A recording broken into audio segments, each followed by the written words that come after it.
Hello friends, હું છું તુલસી સોલંકી. આપનું હાર્દિક સ્વાગત છે. આપણે ધોરણ 12માં સમાજશાસ્ત્ર વિશે આજે માહિતી ભણવાનું છે. તો શરૂ કરતાં પહેલાં જે લોકોએ આમાં સબસ્ક્રાઈબ નથી થયા તો એ લોકો ચેનલને સબસ્ક્રાઈબ કરે, લાઈક કરે અને શેર કરે કે જેથી નવા વિડીયો આપણને માહિતી મળતી રહે. તો શરૂ કરતાં પહેલાં કે આપણે ગઈકાલે જે જોયું હતું કે ભારતમાં વસ્તી વૈવિધ્ય જોયું હતું કે ભારતીય સંસ્કૃતિ અને સમુદાયો વિશે સામાન્ય માહિતી મેળવતા હતા. તો એમાં ભારતીય સંસ્કૃતિનો અર્થ અને વ્યાખ્યા જોઈ હતી કે ભૂપેન્દ્રસિંહ ચુડાસમા જે છે ભૂપેન્દ્ર બ્રહ્મભટ્ટ, તો એણે જે વ્યાખ્યા આપી છે કે ભારતીય સંસ્કૃતિ એટલે માનવતા, સહિષ્ણુતા, વિશાળતા, એકતા, બિન સાંપ્રદાયિકતા અને સાતત્વના લક્ષણ ધરાવતી સંસ્કૃતિ. એના વિશે આપણે માહિતી મેળવી હતી. એની વ્યાખ્યા અને એનો અર્થ સામાન્ય જોયો હતો ને એના લક્ષણો જે છે એ ત્રણ આપણે ભણ્યા હતા કે ભારતીય સંસ્કૃતિના લક્ષણો સાતત્વ અને પરિવર્તન, વિવિધતા અને એકતા, બિન સાંપ્રદાયિક દ્રષ્ટિકોણ. આ ત્રણ મુદ્દા આપણે ભણ્યા હતા. હવે વૈશ્વિક દ્રષ્ટિકોણ, ભૌતિકવાદી અને આધ્યાત્મિકવાદી અને વ્યક્તિને મહત્વ આપતી સંસ્કૃતિ વિશે જોઈએ. તો એમાં ચોથા નંબરનું વૈશ્વિક દ્રષ્ટિકોણ. ભારતીય સંસ્કૃતિ વૈશ્વિક દ્રષ્ટિકોણ ધરાવે છે. વિશ્વને દ્રષ્ટિકોણ ધરાવે છે કે વસુધૈવ કુટુંબકમ, આપણે ભાવના જાગૃત કરેલી છે. તો વિશ્વ એક કુટુંબ જ છે એવું આપણે માનીએ છીએ. તો ભારતીય સંસ્કૃતિ વૈશ્વિક દ્રષ્ટિકોણ ધરાવે છે. સમગ્ર દુનિયામાં શાંતિ અને સદભાવનાનો સંદેશો ફેલાવ્યો છે. વસુધૈવ કુટુંબકમનો ભાવ રાખ્યો છે. વિકાસશીલ અને વિકસિત દેશોના વિકાસ માટે ભારત કટિબદ્ધ રહ્યું છે. તો સમગ્ર દેશમાં શાંતિ અને સદભાવના જો કોઈ ફેલાવવાનું કામ કરતું હોય તો એ માત્ર ને માત્ર કોણ છે કે ભારત. તો એણે સંદેશો સારો ફેલાવ્યો છે કે શાંતિ અને સદભાવના, સારો ભાવ રાખવો બીજા પ્રત્યે. તો આવી ભાવના ફેલાવીને દેશમાં સારા એવો મતલબમાં દરેક ક્ષેત્રે કામગીરી સારી કરી રહ્યા છે. વસુધૈવ કુટુંબકમનો ભાવ રાખ્યો છે. વસુધૈવ એટલે કે પૃથ્વી, દુનિયા એક કુટુંબ જ છે, વિશ્વ આખું એક કુટુંબ છે એવો ભાવ રાખ્યો છે હર હંમેશને માટે. વિકસિત અને વિકાસશીલ દેશોના વિકાસ માટે, વિકસિત દેશ હોય કે વિકાસશીલ, એને ગમે ત્યારે જરૂર પડી હોય તો ભારત કટિબદ્ધ રહ્યું છે. મતલબમાં ગમે ત્યારે એને કહે કે ભાઈ અમારે આ મદદ જોઈએ છે તો તાત્કાલિક મદદ પૂરી પાડે છે. તો આ રીતે વિશ્વબંધુ તરીકે જવાબદારી નિભાવી વૈશ્વિક દ્રષ્ટિકોણનું ઉદાહરણ પૂરું પાડે છે. વિશ્વબંધુ એટલે કે વિશ્વ છે એ બધા ભાઈઓ છે. વિશ્વના દરેક દેશ છે એકબીજા જોડાયેલા મતલબમાં ભાઈઓ છે. તો એ વિશ્વબંધુ તરીકે જવાબદારી નિભાવી રહી છે. નિભાવીને વૈશ્વિક દ્રષ્ટિકોણ જે છે એ પૂરો પાડે છે, એટલે કે એનું ઉદાહરણ છે એ પૂરું પાડે છે. તો આ ચોથો મુદ્દો પણ ખાસ યાદ રાખવાનો કે વૈશ્વિક દ્રષ્ટિકોણ, તો વિશ્વબંધુ તરીકે જવાબદારી નિભાવે છે એટલા માટે. એના પછી ભૌતિકવાદી અને આધ્યાત્મિકવાદી. તો ભૌતિકવાદી જે છે તો એની અંદર જોઈએ કે ભારત છે, ભારત આધ્યાત્મિકવાદની ભૂમિ તરીકે જાણીતું થયું છે. આધ્યાત્મિકવાદ એટલે કે જે આપણે ભાવભક્તિ રાખીએ છીએ કે મતલબમાં કે પૂજાપાઠ કરીએ છીએ, ભાવભક્તિ રાખીએ છીએ કે ધ્યાન કેન્દ્રિત કરીને બેસીએ છીએ, ધ્યાનમાં બેસીએ છીએ, તો ભારત છે આધ્યાત્મિકવાદની ભૂમિ તરીકે જાણીતું છે. પ્રાચીન કાળથી વર્તમાન સમય સુધી ભારતનો ઇતિહાસ જોશો તો ભૌતિકવાદી અને આધ્યાત્મિકવાદી સંસ્કૃતિ સાથે સાથે વિકસે છે. જો તમારે ભારતીય માનસને સમજવું હોય તો આધ્યાત્મિકતાથી જ સમજી શકાય. એ જે કાંઈ ભારતીય સંસ્કૃતિ જો આપણે સારી રીતે સમજવી હોય કે ભારતના લોકોને સારી રીતે સમજવા હોય કે એના કોઈ પણ બાબત આપણે સમજવી હોય તો ભારતીય માણસને કઈ રીતે સમજવું કે આધ્યાત્મિક પ્રવૃત્તિ દ્વારા જ સમજી શકાય. બીજો કોઈ વિકલ્પ છે નહીં. મતલબ બીજી રીતે સમજી શકાય પણ આધ્યાત્મિક રીતે વધારે સારી રીતે સમજી શકાય. વ્યક્તિને મહત્ત્વ આપતી સંસ્કૃતિ. દરેક વ્યક્તિને એમાં મહત્ત્વ આપે છે એવી સંસ્કૃતિ એટલે ભારતીય સંસ્કૃતિ, કે એમાં દરેક વ્યક્તિને મહત્ત્વ આપે, નાના હોય કે મોટા. એક મતલબ આપણે કહીએ ને કે એક મોકો તો દરેક વ્યક્તિને મળવો જોઈએ, તો એની જેમ વ્યક્તિને મહત્ત્વ આપતી સંસ્કૃતિ ભારતીય સંસ્કૃતિ વ્યક્તિમાં વિશ્વાસ કરતી વ્યક્તિવાદી સંસ્કૃતિ છે. વ્યક્તિમાં વિશ્વાસ કરે છે, કોઈ મૃતક પદાર્થમાં કે કોઈ વ્યક્તિમાં વિશ્વાસ રાખતી નથી. માત્ર કેમાં રાખે છે? વ્યક્તિવાદ છે, એટલે કે વ્યક્તિની અંદર વિશ્વાસ રાખે છે. ભારતના વિવિધ ધર્મોમાં વ્યક્તિનું મહત્ત્વ સ્વીકાર્યું છે. કોઈ પણ ધર્મ હોય, ભારતની અંદર દરેક વિશ્વના મોટા ધર્મો છે એ ભારતની અંદર પળાય છે, પરંતુ ભારતના વિવિધ ધર્મોમાં વ્યક્તિનું મહત્ત્વ છે એ સવિશેષ છે, કે આપણા ધર્મની અંદર આ વ્યક્તિ છે તો એનું ઉપર કંઈક ને કંઈક મહત્ત્વ રહ્યું છે. રાજ્ય અને સમાજનો ઉદ્દેશ વ્યક્તિની ભલાઈ માટે છે. રાજ્ય અને સમાજનો ઉદ્દેશ શું છે? કે વ્યક્તિની ભલાઈ થાય, મતલબ વ્યક્તિને સારું થાય, કંઈક પ્રગતિ થાય, તો એ વિચારે છે. અને તે રીતે રાજ્ય અને સમાજે ભૂમિકા ભજવવાની છે, પરંતુ તેનો અર્થ એવો નથી કે સમાજનું કોઈ મહત્ત્વ નથી. સમાજનું ખૂબ જ મોટા પ્રમાણમાં મહત્ત્વ છે. રાજ્ય તો કામ કરે છે, પણ સમાજ એનાથી પણ વિશેષ કામ કરે છે. સમાજ છે તો જ રાજ્ય છે, અને રાજ્ય છે તો જ સમાજ, મતલબ એકબીજા સાથે જોડાયેલા છે. તો આ રીતે વ્યક્તિને મહત્ત્વ આપતી સંસ્કૃતિ. તો આપણે ભારતીય સંસ્કૃતિના જે લક્ષણો છે 6 એના વિશે જોયું, તો એમાં પહેલું કે સાતત્વ અને પરિવર્તન બીજે ક્યાંય વિશ્વની અંદર બીજા કોઈ દેશની અંદર જોવા મળશે નહીં, સાતત્વ અને પરિવર્તન. બીજું કે વિવિધતા અને એકતા, એ પણ મોટો ગુણ છે. બિનસાંપ્રદાયિકતા દ્રષ્ટિકોણ, એ પણ મોટો ગુણ છે આપણામાં ભારતીય સંસ્કૃતિમાં. વૈશ્વિક દ્રષ્ટિકોણ, ભૌતિકવાદી અને આધ્યાત્મકવાદી વ્યક્તિને મહત્ત્વ આપતી સંસ્કૃતિ. આ 6 મુદ્દા યાદ રાખવાના છે. હવે આપણે જોઈએ કે ભારતીય સંસ્કૃતિના સ્વરૂપો. ભારતીય સંસ્કૃતિના સ્વરૂપો વિશે હવે જોઈએ, કે એના પછીનો મુદ્દો છે. તો એની અંદર ભારતીય સંસ્કૃતિનું જે સ્વરૂપ છે, કેવા પ્રકારનું આપણું સંસ્કૃતિ છે, મતલબમાં લોકો છે, તો એના વિશે જોવું હોય તો એ જોઈએ કે ભારતીય સંસ્કૃતિના અનેક સ્વરૂપ છે, પરંતુ અહીં તેની સ્પષ્ટ સમજ મેળવવા માટે 3 વિભાગમાં વહેંચી છે. ઘણા સ્વરૂપે આપણે જોઈ શકાય, પણ મુખ્ય કેટલા પ્રકારે સમાજની અંદર આપણે જોવું હોય તો 3 પ્રકારે.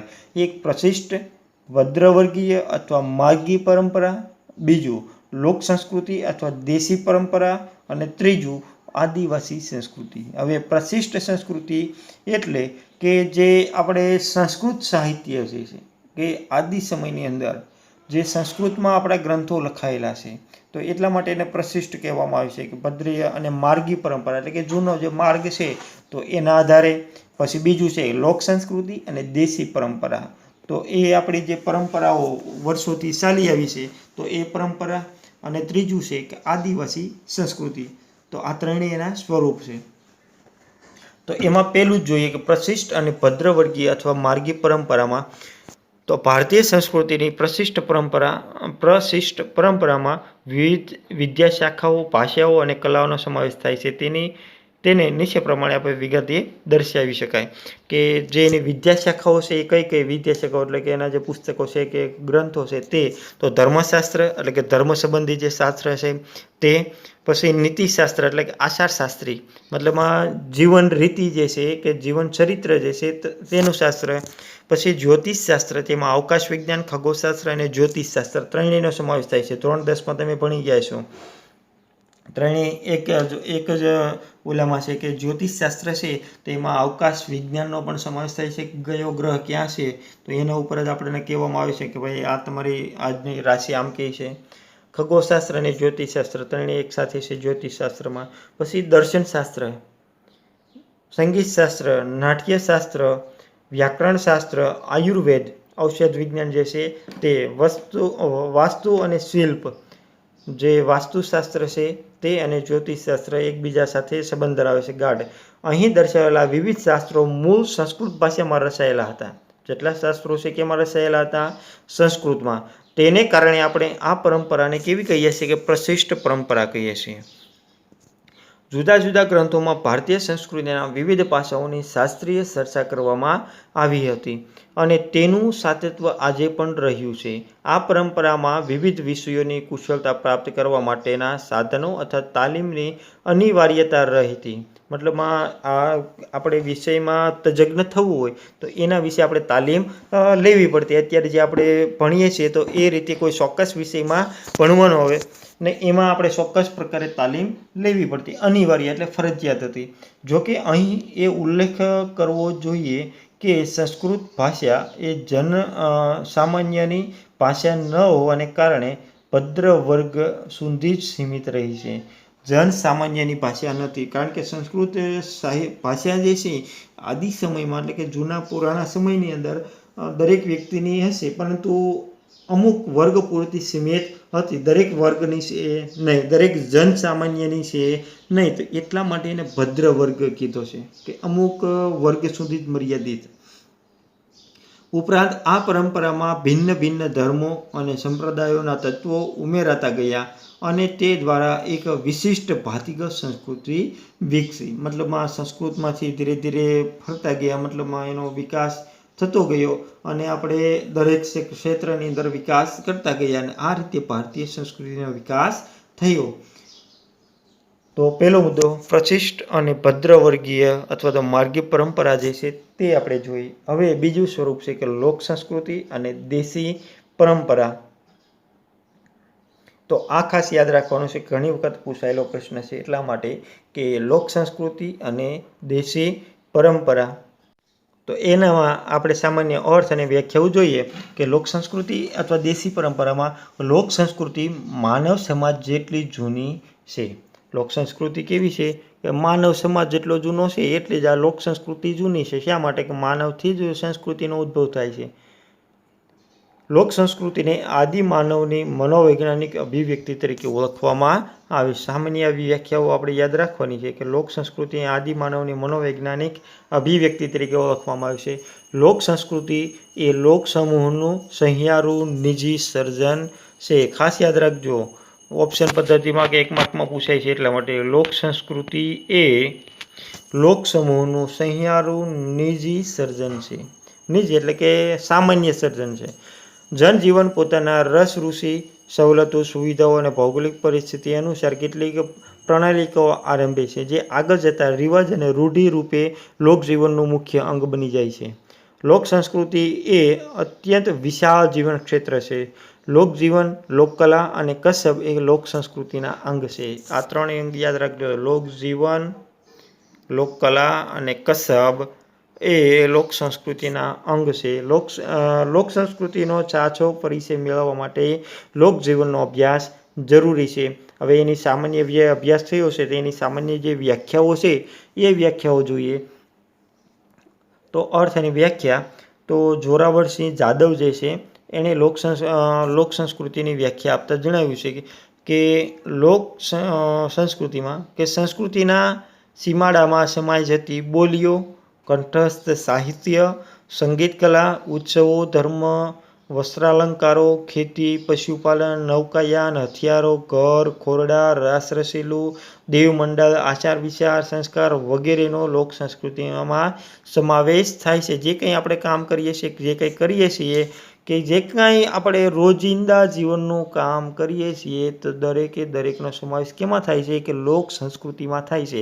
એવું કોણે કીધું? કે જોરાવરસિંહ જાદવે.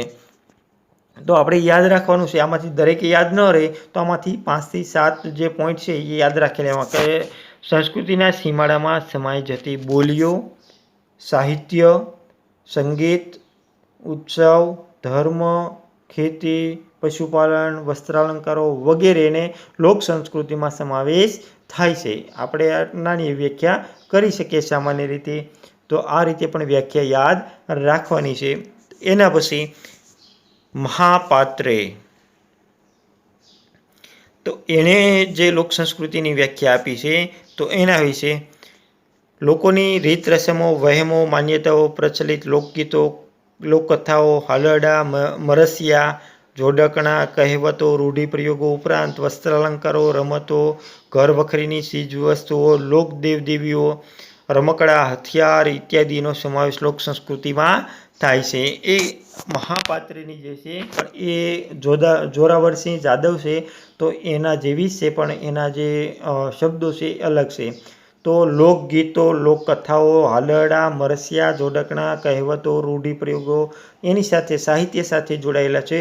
તો એ ઇત્યાદિ દરેક બાબતો છે તો એને લોક સાહિત્ય, લોક સંસ્કૃતિ કહેવાય. મહાપાત્રની વ્યાખ્યા પણ એવી જ છે, પણ એની અંદર થોડાક શબ્દો છે એ અલગ છે. એટલે બંનેની વ્યાખ્યા યાદ રાખવાની છે. આગળ જોઈએ હવે સામાન્ય. જેમ કે રીત રસમમાં લગ્ન કરનારને પીઠી લગાવવી, મીંઢળ બાંધવું વગેરે જોવા મળે છે. 3 તીગડા કામ બીગડા. આપણે ઘણી કહેવતો કે 13નો આંકડો આવે કે 19નો આવે કે 17નો આવે તો આપણે મનમાં એમ થાય કે 13માં પડે ફેર. તો આવી રીતે આપણે 17 પે ખતરા અને આપણે એવા આંકડા જે આવે છે તો એના ઉપર આપણે જોઈ લઈએ. મતલબમાં આપણે મનમાં તરત એવો શક જાય કે આપણું કામ હવે થશે નહીં. મતલબમાં 3 તીગડા 3 તીગડા તો કામ બીગડા જેવા વહેમ જોવા મળે છે. તો કંજુસાઈ કરી પૈસા ગણ્યા કરે તે વ્યક્તિ બીજા જન્મમાં ભંપોળી એટલે કે સાપનો એક પ્રકાર બને છે જેવી માન્યતા વગેરે લોક સંસ્કૃતિના ઉદાહરણ છે. એટલે કે સામાન્ય જે આપણે અહીંયા મહાપાત્રે છે એને રૂઢિપ્રયોગોના હાલરડાન કહેવતોનો જે સમાવેશ કર્યો છે તો એના ઉપર એણે કીધું છે કે રીત રસમમાં એટલે કે આપણે રોજના માટે જે એક ટેવ પડી ગઈ હોય. દાખલા તરીકે અહીંયા ઉદાહરણ આપ્યું છે કે રીત રસમનું કે લગ્ન કરનારને પીઠી લગાવવી. તો ફરજિયાત આપણે તો બધાએ લગ્ન કરતી વખતે પીઠી લગાવે છે તો એ રિવાજ થઈ ગયો આપણો. તો એ શું થયું કે સંસ્કૃતિ. પછી મીંઢળ બાંધવું તો એ પણ ફરજિયાત થઈ ગયું. દરેક સમાજ હોય કે દરેક વ્યક્તિ હોય તો એ ધર્મની અંદર આપણે ફરજિયાત મીંઢળ તો બાંધે છે. તો એના માટે પણ જોઈએ એ આપણી સંસ્કૃતિ થઈ ગઈ. તો આ લાંબા ગાળે આપણી એક સંસ્કૃતિ બની જાય છે. પછી આપણે જે વહેમો છે કે એ વહેમ કેવો કે 3 તીગડા તો કામ બીગડા. પછી વધારે જો સીપીને પૈસા આખો જે ગણ્યા જ રાખતો હોય તો બીજા જન્મમાં એ એક ભંફોડ બનશે, ભંભોળી. તો આપણે એક સાપનો પ્રકાર મતલબમાં તો એ બનશે એવું આપણે કહીએ. કંજુસાઈ કરે એને. પછી આપણા જે લોક સાહિત્ય છે એમાં જોઈએ તો દીકરો મારો લાડકવાયો દેવનો દીધેલ છે. દીકરો મારો લાડકવાયો દેવનો દીધેલ છે. લાલા ખાઈ લે, લાલા આમ કરી નાખને આપણે કહીએ છીએ. મતલબમાં નાના હોય ત્યારે આ બધા શબ્દો વાપરતા હોય છે. તો દીકરો મારો લાડકવાયો દેવનો દીધેલ છે જેવા હાલરડા તેમજ ન બોલ્યાના 9 ગુણ, બોલે તેના બોર વેચાય જેવી કહેવતો, આંખાડા કાન કરવા, રાતા પીળા થઈ જવું જેવા રૂઢિપ્રયોગો પણ લોક સંસ્કૃતિના ઉદાહરણો છે. જે મહાપાત્રે આપેલી વ્યાખ્યા છે તેના અહીંયા ઉદાહરણો આપણને આપેલા છે. એના પછી જોઈએ કે હસુ યાજ્ઞિક એની જે વ્યાખ્યા છે તો લોક સંસ્કૃતિ એ લોકમાનસ અને સાહિત્યના પાયા છે. હસુ યાજ્ઞિકની વ્યાખ્યા યાદ રાખજો કે લોક સંસ્કૃતિ એ લોકમાનસ અને સાહિત્યના પાયા છે. સભ્યતાનો વિકાસ અને સંસ્કૃતિની ઉપલબ્ધિ બંનેની વિકાસ યાત્રા સાથે લોક સંસ્કૃતિ જોડાયેલી છે. કૃષ્ણદેવ ઉપાધ્યાય લોક વિદ્યાને લોક સંસ્કૃતિ તરીકે ઓળખે છે. કૃષ્ણદેવ ઉપાધ્યાય શું કહે છે કે લોક વિદ્યા જે છે તો તેને લોક સંસ્કૃતિ ગણે છે. લોકવિદ્યા એટલે લોકોએ પોતાના જીવન જીવવા માટે જરૂરી એવી રીતે નિપજાવી કાઢેલી વિદ્યા કે જ્ઞાન છે જે લોક સમાજમાં ઉત્પન્ન થાય છે. લોકવિદ્યા વ્યાખ્યા આપણે ઘણી વખત બોર્ડમાં પૂછાય છે. કૃષ્ણદેવરાયની વ્યાખ્યા એમ નહીં પૂછે લોકવિદ્યા એટલે શું એવી રીતે પૂછાય છે. તો લોકવિદ્યા એટલે લોકોએ પોતાના જીવન જીવવા માટે જરૂરી એવી રીતે નિપજાવી કાઢેલી વિદ્યા કે જ્ઞાન જેને લોકવિદ્યા તરીકે ઓળખાય છે. તો સામાન્ય 4 વ્યાખ્યા છે તો 4 વ્યાખ્યા યાદ રાખવાની છે. એના પછી સામાન્ય એનો અર્થ જોઈએ તો ભારતની બહુમતી પ્રજા સદીઓથી લોક સંસ્કૃતિ સાથે સંકળાયેલી છે. આ પરંપરા મૌખિક રીતે હોવાથી પુસ્તકનો સીધો આધાર તેના વિકાસમાં જોવા મળતો નથી. આપણે જે કંઈ કામ કરીએ છીએ કેવું હોય છે કે બાર ગાવે બોલી બદલાય તો એ મૌખિક જ આપણે હોય ને, કંઈ લેખિત તો ક્યાંય છે નહીં.